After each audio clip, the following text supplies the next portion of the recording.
It's your boy, Mr. Bryant. So why you crying? You know what I'm saying? Hey, y'all, today, I'm sorry y'all for yesterday. I was rushing, because I had to go to work. Like I told y'all before, like I said last time, and I say it again, ain't nothing wrong with working a 9 to 5, bro. You know what I'm saying? Just got it, steady shit coming in over this 2 weeks, a week. How did you ready to come in? You know what I'm saying? But, y'all, I feel like,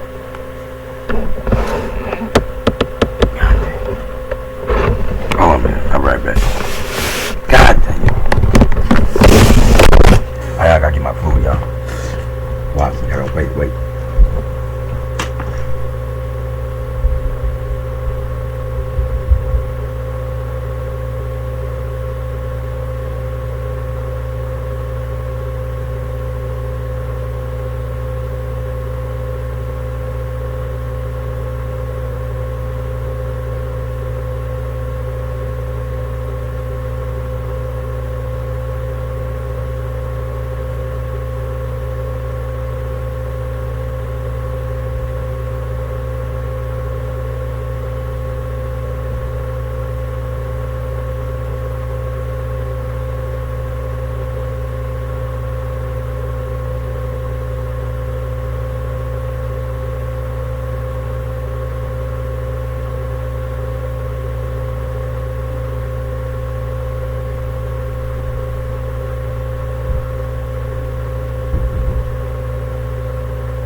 I need that water. Hold on.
Let me check my things still recording. Hold on. Like I was saying, y'all. Hold on. Take my little sip.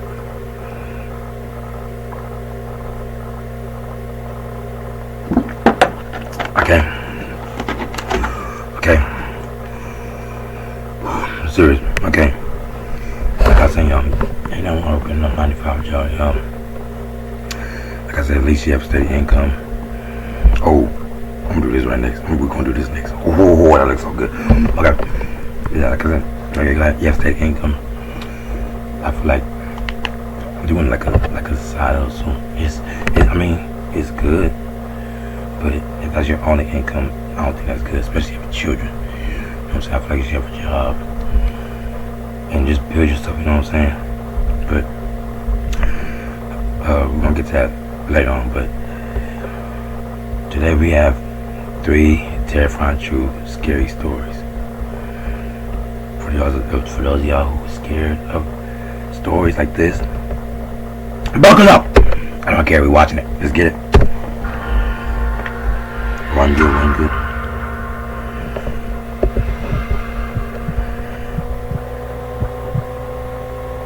This happened many years ago. I've never liked camping. I'm just not built for it. The dirt, the bugs, the uncomfortable nights in a sleeping bag that somehow always end up feeling like a rock by morning. Unfortunately, I've been camping more times than I can count, though never by choice. My dad is one of those rugged, wilderness-loving types, and every summer when I was a kid, he dragged me out into the woods with his equally rugged friends to disconnect from technology and reconnect with... Why watch me eat, bro? Watch the video. Watch the video, bro. Watch the video. Watch the video. And for y'all, for those kids, watch me right now. Don't you be in school? Come on. Get to it. Get your schoolwork now. To nature. By the time I hit sophomore year of high school, I'd had enough of suffering in silence. I finally convinced him to let me bring a friend along to make the whole thing a little more bearable. To my surprise, he agreed without much fuss. So I brought my friend Charles from school. Now, you'd think bringing Charles would have made it worse, considering he was a hardcore Boy Scout back in the day and actually loves camping, but Charles was cool about it. He teased me for hating it, but he wasn't one of those "you're not a real man if you don't love the outdoors" types. Plus, I figured if I had to suffer, at least I'd be suffering with someone who knew how to make a fire and pitch a tent without turning it into a full-blown disaster. He was stoked to come, partly because he loves camping, but also because, back then, he looked for any excuse to get away from his parents. Unfortunately, the trip didn't go as planned from the start. It turned out that one of my dad's friends had messed up the campsite booking. Instead of some remote, peaceful spot deep in the woods, we ended up at this crappy, overdeveloped campsite. I'm talking indoor bathrooms, paved walkways, and even a playground for little kids. It wasn't camping. It was basically glorified backyard living. Or glamping, I guess. To say my dad was upset would be an understatement. We didn't even discover the worst part until a few hours later. Right next to the campsite was a mini amusement park. I'm not joking. An actual amusement park with carnival games, a Ferris wheel, and a handful of roller coasters. It's surreal. Those two settings were never supposed to collide. An amusement park and a campsite. Everyone was pissed. My dad and his friend grumbled about how this wasn't real camping, and Charles wouldn't shut up about it either. "This isn't real camping," he kept saying, as if I needed the reminder. It started getting annoying because Charles kept making jokes about my family, as if we didn't know what real camping was. Now, as much as I hate camping... I mean, he was a Boy Scout, so he know what camping is. Probably telling y'all doing something wrong. It's okay to take ownership that you know what you're doing. At least you brought someone there to tell y'all how to do things. I learned that the hard way though. Don't be like me, guys. Learn the easy way. Just listen when people say, because they've been there before. And if they're older than you, if they're younger than you, just listen. Tell you, it's gonna take it's gonna go a long way.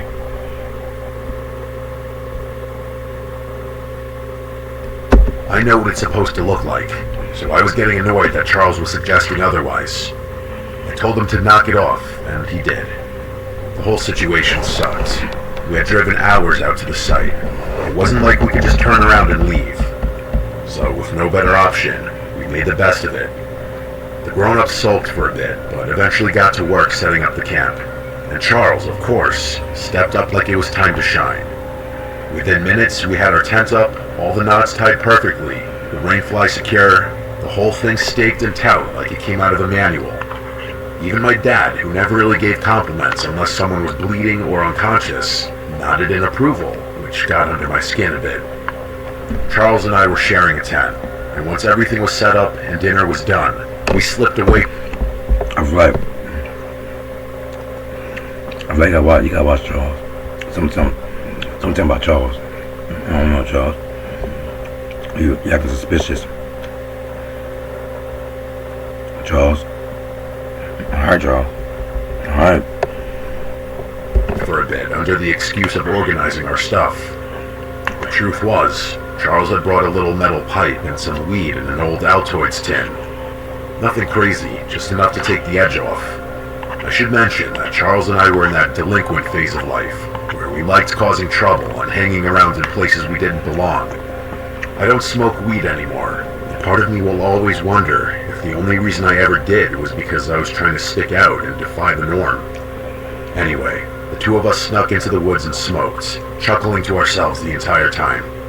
I don't think either of us were worried about smelling, since we'd probably be avoiding the adults for the rest of the night. We finished our session and made our way back to the tent. After a few hours of just chilling and talking about some of our other friends from school, we both agreed that we had way too much energy to sleep. Charles had a very mischievous grin on his face, and I could only imagine what he was thinking.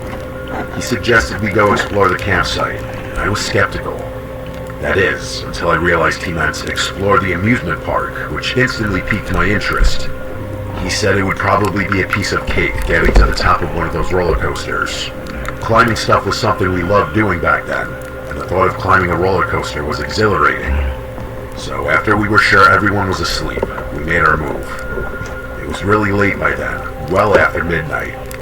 We grabbed our flashlights and headed to the fence surrounding the park. It wasn't even that hard to climb, just a little boost from Charles and we were in. The place was dark, but there were security guards patrolling, and every so often, we'd hear the hum of a golf cart making its rounds.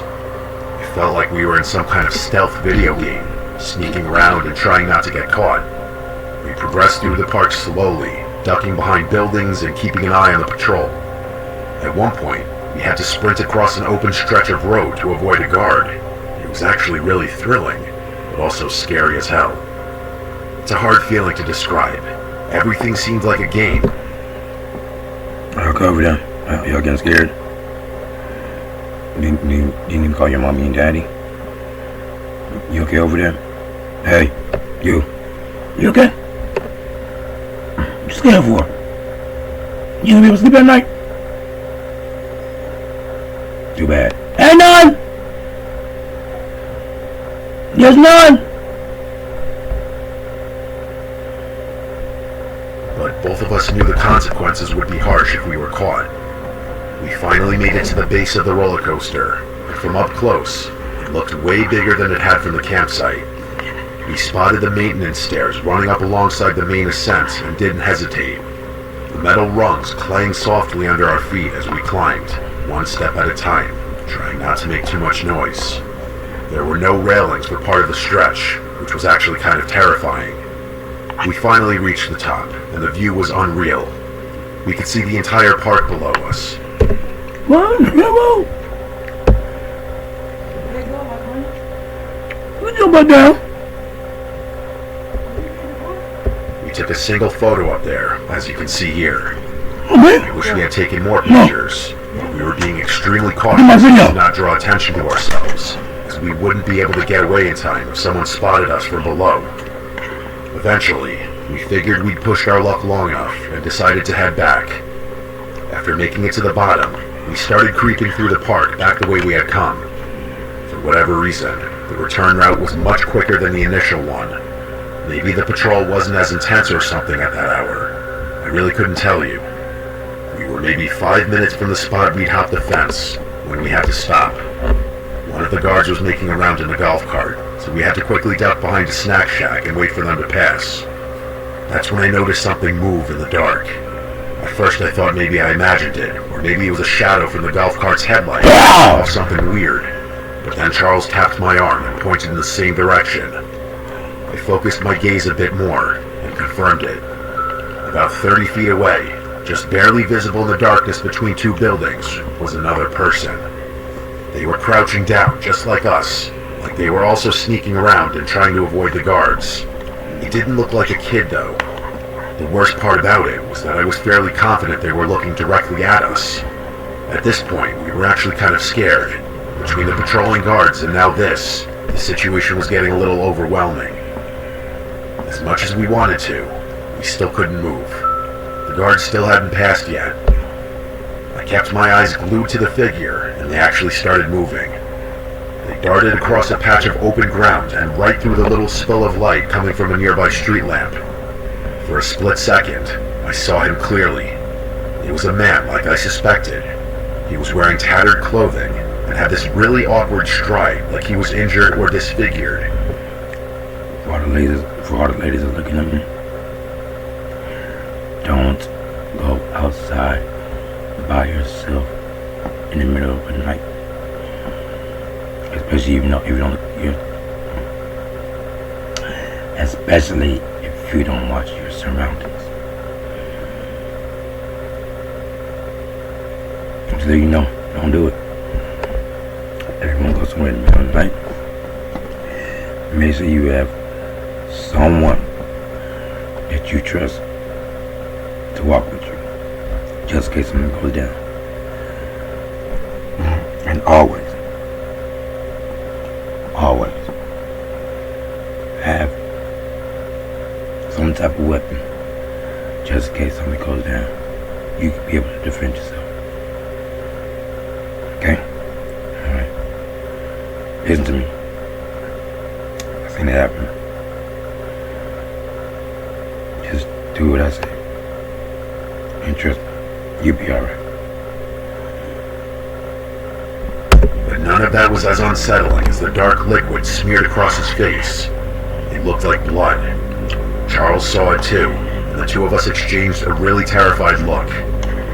Eventually the man ducked out of sight. The guard finally passed us, and we kept moving. We didn't say a word as we made our way back to the fence. I kept checking over my shoulder every few seconds, convinced we were being followed, but no one was there. We made it back to the fence, scaled it the same way we came in, and dropped down on the other side. The difference was, this time we didn't laugh about it. All I wanted was to be back in the safe confines of our tent. I could tell Charles was thinking the same thing. By the time we made it back to our tent, neither of us brought up sleeping. We just lay there in our sleeping bags, trying to make sense of what we'd seen. The best we could come up with was that it was some homeless guy doing God knows what. A stupid explanation, I know, but we couldn't think of anything else. The next morning started off normally. We got up, had a bite to eat, and started packing our gear to go fishing. But around 10 a.m., one of the camp staffers came around to our tent site and gave us an announcement that the whole campsite was supposed to hear. Apparently, a man had been stabbed and killed the night before at a lake about 4 miles away from the campground. They weren't giving many details, but the guy who did it was still on the loose. The local sheriff's office had asked all park rangers and campsite staff within a certain mile radius to be on high alert. They described him as a disheveled white male in his late 30s, shirtless, possibly bleeding, or with blood on his clothes. Then they instructed us to pack our things and leave for our own safety. When someone tells y'all to do that, they mean it. Pack your stuff and leave. Don't be like, oh, you're not gonna come to me. Well, stop, get that out your mom, bro. Pack your stuff and leave. I don't care how far you came. How far you came, it's the same way you can go back. Get to driving expeditiously. Now, get your butt up, put your pull-up on, and leave. Charles and I instantly connected the dots. It must have been that guy we had seen the night before. We kept our mouths shut. We didn't tell my dad. We didn't tell the Rangers. And I still don't really know why. I know I'm going to get a bunch of hate for this, and I get it. But at that age, I was more convinced with staying out of trouble than anything else. I still kick myself for not speaking up. My statement could have led to the capture of a dangerous person who may have gone on to commit more crime. I'm still close with Charles. We went to the same college, graduated together, and work in similar fields. This experience is something we don't often talk about, though. If I'm being honest, I think Charles feels much more guilty about not speaking up than I do. Mistakes and regret... It don't matter who's feel more guilty, but I feel like that should let people know so more people won't get killed. I feel like that's a bad look on y'all guys, both y'all. It don't matter who feel more guilty or whatever case may be. It's on both of y'all, to be honest. That's what I think. What y'all think? Y'all let me know if I'm right. Y'all let me know if I'm right. Or am I right? Because it's right. It's just simple. Beside though, I think it's crazy that my friend and I were mere feet away from a murderer on the run. I don't like thinking about what could have happened had we crossed paths that night.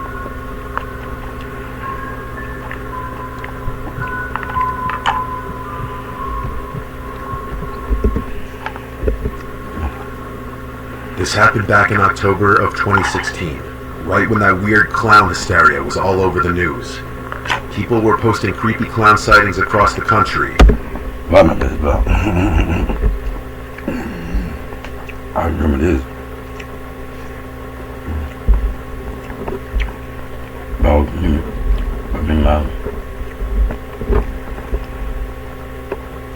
in my S-Ram, we was ready. We was ready for them to come to our school, but we was so ready. We was so ready. We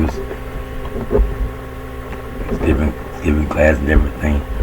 Just ready. But when them to come, we about to,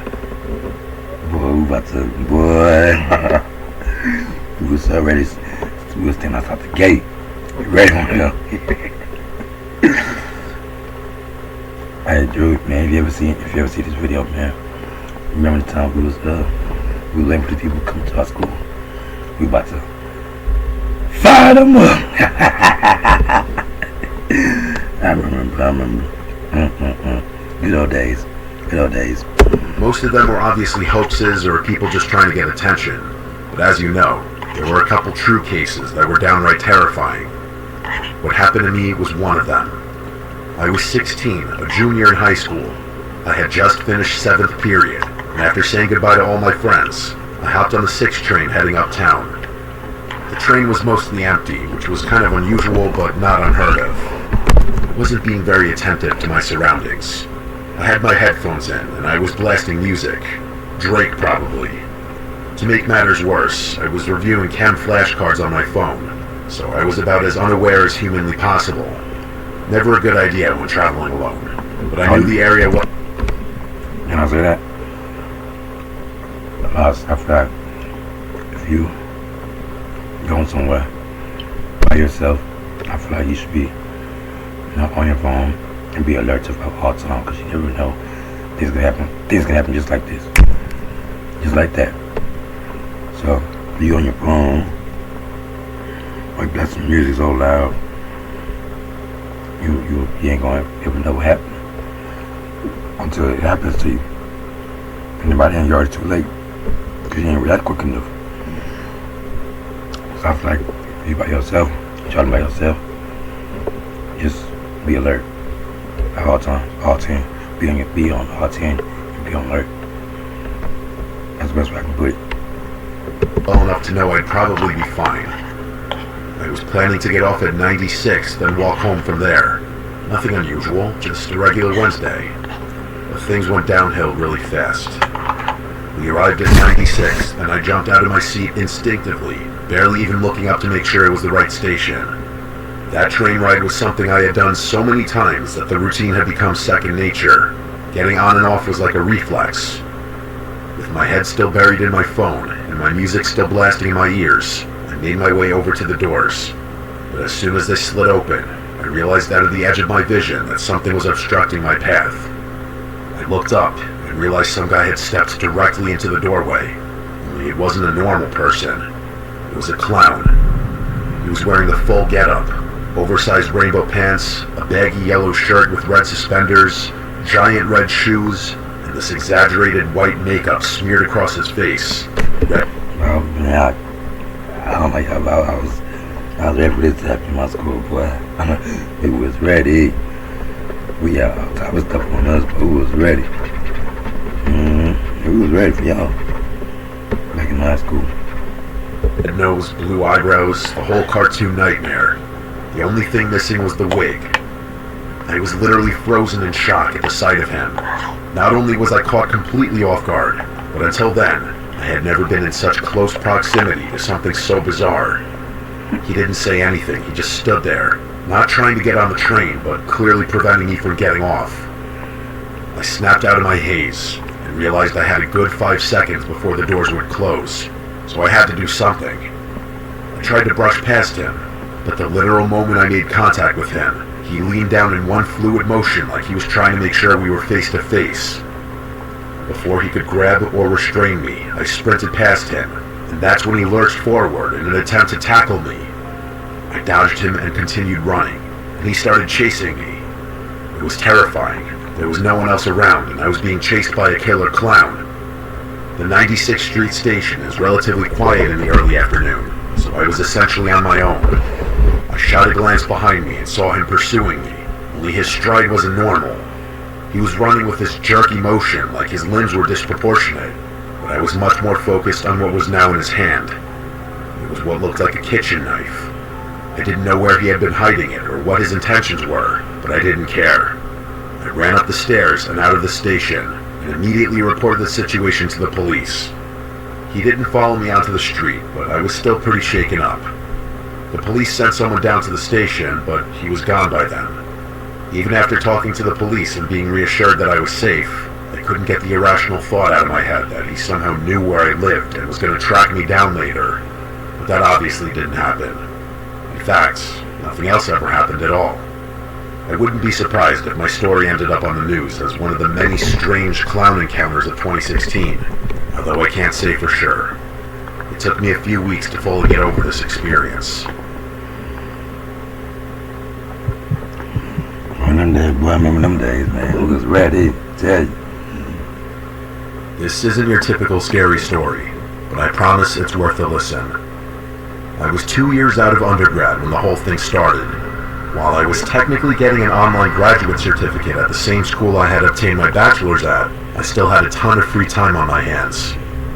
During that period of my life, I was jumping around from odd job to odd job, looking for any old gig to fill the hours and help me stack some cash.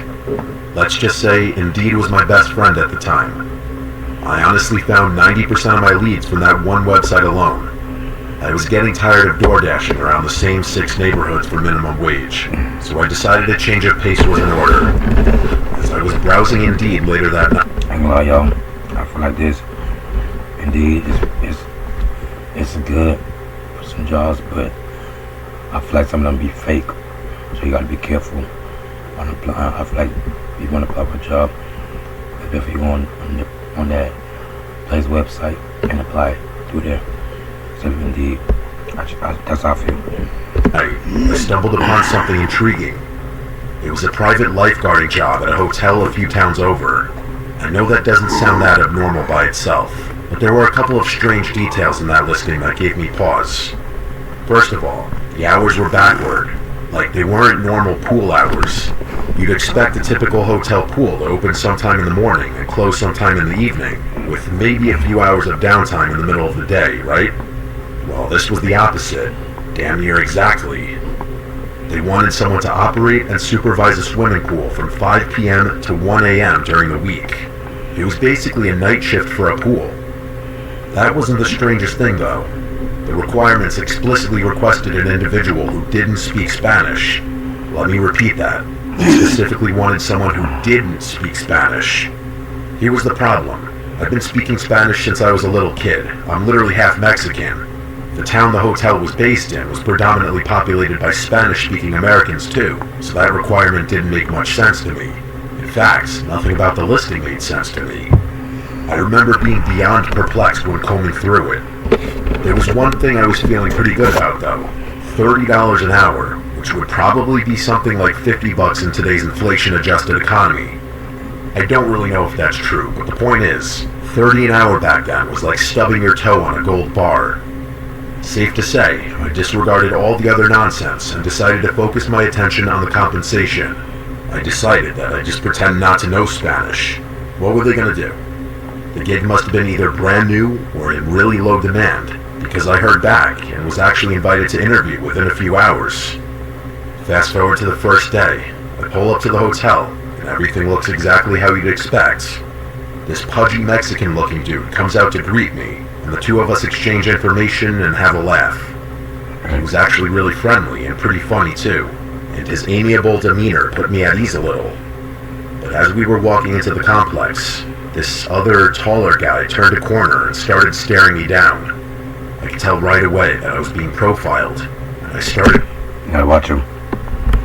I feel like if somebody is stay you down for a long time, watch him. Watch that boy. That stupid boy. Watch him. Wondering whether having the first person to greet me behave so unimposingly was a ploy to get me to lower my guard. The second guy walked right up to me and started communicating with me in Spanish. He didn't smile, didn't say hello, shake my hand, nothing. I instantly knew what he was doing. He was trying to gauge whether or not I knew Spanish, so the listing hadn't been BS. I gave him a blank stare, even though I understood every word. He wasn't saying anything crazy, by the way. He was just rambling about the weather or something. It wasn't important enough to remember. After a few seconds, I turned to the first guy, who turned to the taller guy, and then the two of them burst out laughing, like they had both been in on some practical joke. The taller guy flashed a smile, outstretched his hand, and said he was just messing with me. I went along with it, but I was a little weirded out. He introduced himself as Jefe, and the bigger guy as Esteban. The three of us walked through the complex to get to the pool, and the taller guy, who I assumed was the one in charge, started talking me through the job. According to him, they needed someone to work later hours because they wanted to increase revenue.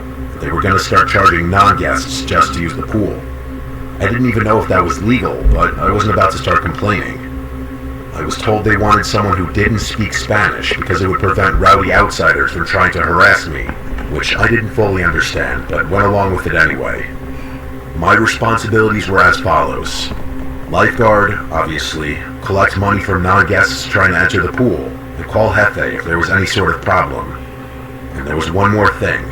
Jefe told me that if anyone showed me a blue wristband, I was to let them into what he called the pool house, which was a huge building behind the lifeguard stand. I didn't ask questions. The first week was really chill.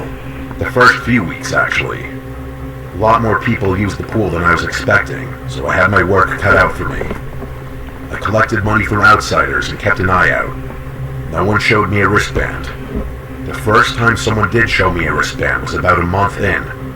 On some random day, this buff Hispanic guy in shades and a white button-down shirt walked up to me, clearly not knowing a lick of English. He showed me his wristband, and I unlocked the pool house. About an hour later, he emerged and began walking towards the exit gate. The pool house door locked automatically, so I didn't have to interact with him or get down again, but I watched him leave. His backpack looked significantly more full than it had when he arrived, but other than that, everything was normal. Over the next few weeks, more and more people started showing me wristbands, and a lot of them started showing up together. More and more non-guests started using... I don't know if it's me, yo. I don't know if y'all feel this way too. But I don't like being in a lot of crowds. Like, I can't go, like, I got a house party. I can't go to a house party, bro. It's, And I don't know if it's me as well, but if I ever go somewhere, I watch my surroundings, and I stay next to the exit. I stay right next to the exit just in case something happens. Pop off, gone. Like, I don't like all that, bro. Cause I just stay right there, bro. I don't like all that shit too. Pool too, because I began collecting a lot more money than I ever had. At one point, I realized I was actually collecting too much money. Like, people entering the pool would overpay me by a crazy amount on a consistent basis. I called Jefe about it, and he told me not to worry, saying that people made mistakes all the time. I could tell he didn't want to talk about it more than he had to, because he hung up the phone while I was mid-sentence. Amidst everything fishy that was going on, that short, harmless phone call confirmed to me that I was involved in something more than just lifeguarding a swimming pool. Only after hanging up the phone did the true gravity of the situation hit me. My mind started smothering all the noise until there was a single thought I couldn't purge from my brain. Money laundering. I didn't know what to do. On the one hand, my intuition was telling me I was involved in something illegal and should get out of there immediately. But on the other hand, I had no safe way of confirming that suspicion. I didn't want to forfeit $30 an hour over nothing. So I kept my mouth shut and kept the job. After that moment, though, I I started piecing everything together. The pool house, or the building I'd been told was a pool house, was clearly where the shady stuff went on. Illegal gambling, drug trafficking, something worse, whatever it was happening right behind me every single day, obstructed from view by only a single locked door. That makes you an accessory, homie. If a police's come there and strip everybody down, you go to jail for accessory because you know what's going on, and you didn't decide to report it. And that makes you an accessory to whatever crime has been committed. It's basically, I see you wanted a job, but you're in the wrong place, wrong time. That's basically what it is. So that makes you an accessory from whatever they get charged with. That's what it is, homie. Patrons of the pool started getting more friendly with me, especially the wristband wearers. Strangers began learning my name, and I went from solely collecting money to collecting tips, high fives, and greetings too. As people got more comfortable with me, they started talking in front of me. I'd catch pieces of their conversation in Spanish, and let's just say all my suspicions were confirmed. Admittedly, the added benefits made overlooking everything else much easier. Plus, my hands were clean. I was being employed to perform a job, which was exactly what I was doing. Speaking of the job, I actually had to rescue a drowning child a few days later. It wasn't anything overly heroic, just a kid who strayed too far into the deep and clearly couldn't swim. But when I returned to the surface of the pool, everyone gave me a standing ovation. It was a really, really unique feeling. After that, Hefe actually came down from wherever in the hotel he had been and thanked me personally for doing such a good job lifeguarding. He said he owed me his life, which I didn't understand until I realized the kid I saved was actually his son. The next day, Hefe, Esteban, and a bunch of other dudes, some of whom I recognized as wristband wearers, were all waiting at the gate to greet me with a glass of wine. That obviously felt great, but the good feeling didn't last. After everyone toasted me, one of the men made a toast in Spanish. I don't remember what was said verbatim, but it was not a pleasant speech. He was basically toasting all the money they were making, and all the, quote, lives they were destroying, whatever that meant. Everyone laughed and drank, but that was the moment that made me realize I had gotten addicted to something seriously insidious. No amount of money and tips should have justified me staying at that hotel that long. Right. And yet, regrettably, I had. The next day, my mom called me while I was at the pool. I'm not going to get into it, but my mom, rest her soul, never called me unless it was something really important, so I had to answer. I got down from my stand and went over to what I thought was a private little alcove so I could have some privacy. My mom only ever spoke Spanish, so naturally I had to talk to her in Spanish. I don't remember what she called me about. What I do remember is that after hanging up and turning to head back to the pool, Esteban was standing directly in my path, staring at me. He did not look like that same friendly guy I had met on my first day at the pool. After a really awkward pause, he asked how long I knew Spanish. I played dumb, saying I was just practicing it with a friend and wanted to learn, but I knew he saw right through me. He just kept staring at me like he was contemplating something. My heart started racing, and I felt like he was debating whether or not to harm me. Eventually, he just said, okay, and turned around, and I immediately went right back to my post. I debated leaving, but couldn't force myself out of the chair. They might have taken that as a sign of guilt. I could have been failing a test. They probably knew where I lived. Those were all thoughts racing through my mind as I prayed for my life, frozen to that chair. A few minutes before my shift ended, Hefe came up to me and told me to arrive an hour early the following day, as he'd have a new opportunity to offer me. Then he tipped me a couple $100 and walked back into the hotel. When I left the hotel that day, I never returned. That's right. No way. That situation had no good ending. I don't think I was ever followed home, but for months after that I was a paranoid wreck. Every van or suspicious-looking car on my street freaked me out.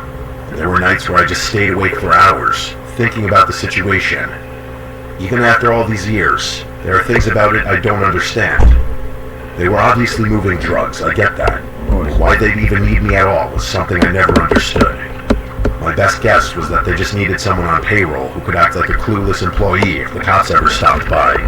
Who knows? I still think I was really close to losing my life that day, as unlikely as that may seem to anyone hearing this.